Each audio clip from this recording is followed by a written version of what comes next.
Isang makabuluhang hakbang ang isinagawa ng Police Regional Office 5 sa pangunguna ni Police Brigadier General Andre Dizon, Regional Director, matapos ang matagumpay na paglagda ng Memorandum of Understanding kasamang iba't ibang ahensya ng pamahalaan bilang pagpapalakas ng kanilang ugnayan at pagtutulungan sa mga programang kadiwa ng Pangulo at merkado sa kampo.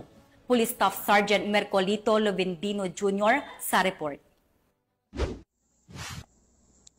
Pinagtibay ng Police Regional Office 5 at ng iba't ibang ahensya ng pambansang pamahalaan ang kanilang suporta sa layunin ng administrasyon na mapalapit ang abot kayang bilihin sa publiko sa pamamagitan ng isang Memorandum of Understanding na linagdaan ngayong Martes, July 1, 2025 sa Camp General Simeon A. Ola, Legazpi City.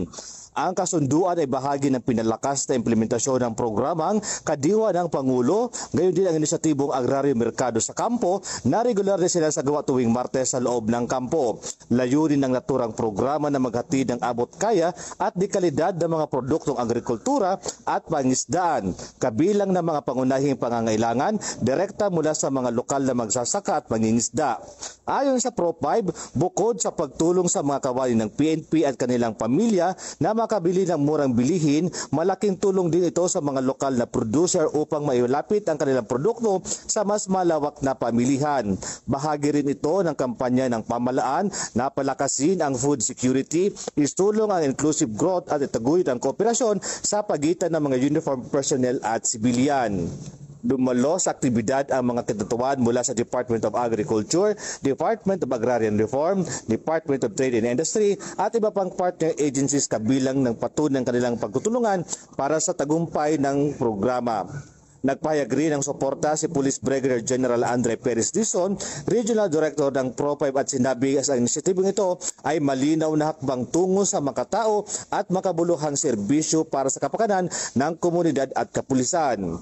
Nagpahayag ng pasasalamat ang isa sa mga kalahok na nagtitinda sa nasabing programa dahil sa pagkakataong may pagbili nila ang kanilang mga produkto. Nagkaya kami maming opportunity po didi na magtinda, na hali po kaming mayon, tapos nakapagtinda po kami didi ng mga local products naman.